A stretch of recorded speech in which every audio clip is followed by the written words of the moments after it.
প্রথম তালিকায় যে রাখা হয়েছে গুম কমিশনের যে অধ্যাদেশ বাতিল করার বিষয়ে আমার কাছে বিশেষভাবে সন্দেহ হচ্ছে।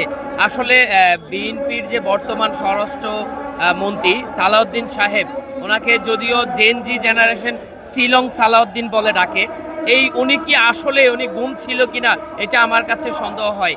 কারণ যেই মানুষটা গুম খুনের মধ্য দিয়ে সে দীর্ঘ 9 বছর 10 বছর রাজনীতিক কেরিয়ার এই দেশ থেকে বিতাড়িত হয়েছিল, সেই গুম খুনকে অস্বীকার করে এই গুম খুনের যে অধ্যাদেশ এই অন্তর্বর্তী সরকার জারি করেছিল সেটাকে বাতিল করার যে পায়তারা করছে, অথবা সেটা তারা বাতিল করতে চাচ্ছে, তারা জেনজি জেনারেশনের পালস না বুঝে এই সিদ্ধান্ত নিচ্ছে, এটা তাদের পতনের অন্যতম একটি সিদ্ধান্ত হবে।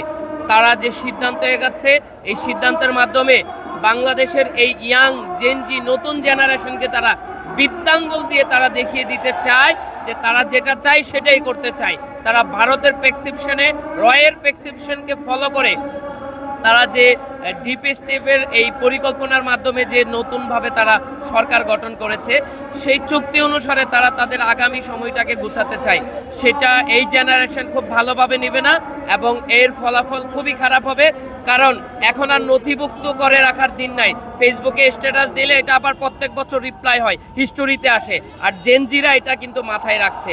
অবশ্যই আগামী দিনে জেনজি এমন একটা সিদ্ধান্ত নেবে যে একটা নতুন এক সম্ভাবনা এসেছে একটা বাংলাদেশ গড়ে তোলার জন্য, এই সম্ভাবনাকে যারা নষ্ট করে দিচ্ছে সেটার জন্য অবশ্যই তাদেরকে এর ফলাফল ভোগ করতে হবে। ধন্যবাদ আপনাকে।